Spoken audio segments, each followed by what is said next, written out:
सो स्त्री मूवी देखने के बाद इस मूवी में जो एक अनएक्सपेक्टेड चीज थी वो थी अक्षय कुमार का कैमियो। लेकिन अक्षय कुमार का कैमियो बहुत मिस्टीरियस है, और ऐसा क्यों, आइए जानते हैं। तो आज की इस वीडियो में हम स्त्री 2 मूवी की एक थ्योरी के बारे में बात करने वाले हैं, और मूवी में दिखाए अक्षय कुमार के कैरेक्टर के बारे में भी डिटेल में जानने वाले हैं, और साथ ही साथ जानने वाले हैं मास्टरमाइंड के बारे में जिसकी वजह से सरकटा दोबारा लौटा और ये सारी घटना हुई। तो सबसे पहले जान लेते हैं कि अक्षय कुमार का कैरेक्टर मूवी में है कौन। तो अक्षय कुमार मूवी में सरकटे का वंशज है, और उनका कैरेक्टर और उनके कैरेक्टर के बारे में मूवी में ज्यादा जानकारी नहीं दी जाती है, लेकिन ये कैरेक्टर जितना दिखाया है उससे कई ज्यादा मिस्टीरियस है। तो मूवी के स्टार्टिंग में रुद्र भैया के पास एक अननोन लेटर आता है जिसमें चंदेरी पुराण के गायब पन्ने थे, जिसमें सरकटे की कहानी थी। अब ये बुक के पन्ने किसने हटाए, कब हटाए और क्यों हटाए थे, ये अभी तक किसी भी मूवी में नहीं बताया गया है। अब अक्षय ही वो इंसान थे जिसने चंदेरी पुराण के पन्ने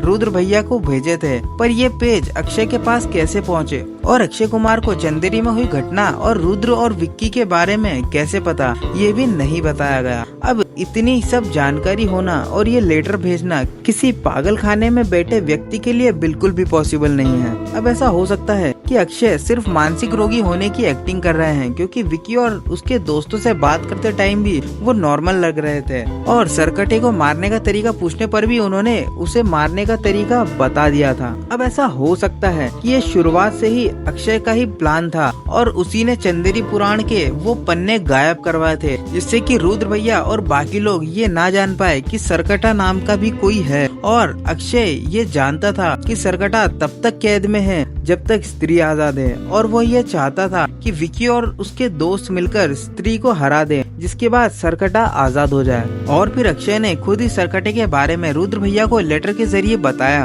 और जानबूझकर लेटर पर मानसिक आरोग्य आश्रम की सील छोड़ी थी, जिससे कि रुद्र भैया और विक्की मानसिक आरोग्य आश्रम जाए, जहां अक्षय ने उन्हें सरकटे को मारने का तरीका बताया, जो कि सही तरीका नहीं था, बल्कि जो तरीका अक्षय ने बताया था उससे सरकटा और भी ज्यादा शक्तिशाली हो जाता, और वो कमजोर हो चुकी स्त्री को हरा देता और उसकी शक्तियां भी अपने अंदर खींच लेता। और फिर अक्षय अपना मास्टर प्लान एग्जीक्यूट करता, जिसमें वो सरकटे और स्त्री दोनों की शक्तियों को अपने अंदर समा लेता। लेकिन उसका प्लान लास्ट मोमेंट पर स्त्री आकर खराब कर देती है, और सरकटे का सर तलवार से काटकर लावे में फेंक देती है, जिससे सरकटा खत्म तो हो जाता है, लेकिन कोई उसके अस्थियों को अक्षय के पास कलश में भरकर पहुंचा देता है, जिससे अक्षय में सरकटे की शक्तियां आ जाती है। और यहाँ भी ये प्लान अक्षय का ही था, क्योंकि उसका गेटअप सेम सरकटे के जैसा ही था, और यही मास्टर प्लान था अक्षय का, और इस पूरे खेल का मास्टरमाइंड अक्षय ही था, और उसने ये सब किया था सरकटे को आजाद करने के लिए और उसकी पावर हासिल करने के लिए। अब अक्षय ने जो सरकटे को मारने का तरीका बताया था वो सही तरीका नहीं था, बल्कि जो तरीका अक्षय ने बताया था वहाँ सरकटे को मारने वाली तलवार का कहीं भी जिक्र नहीं था, बल्कि अक्षय ने जो तरीका बताया था वो था स्त्री बलि, जिससे सरकटा और भी ज्यादा शक्तिशाली हो जाता।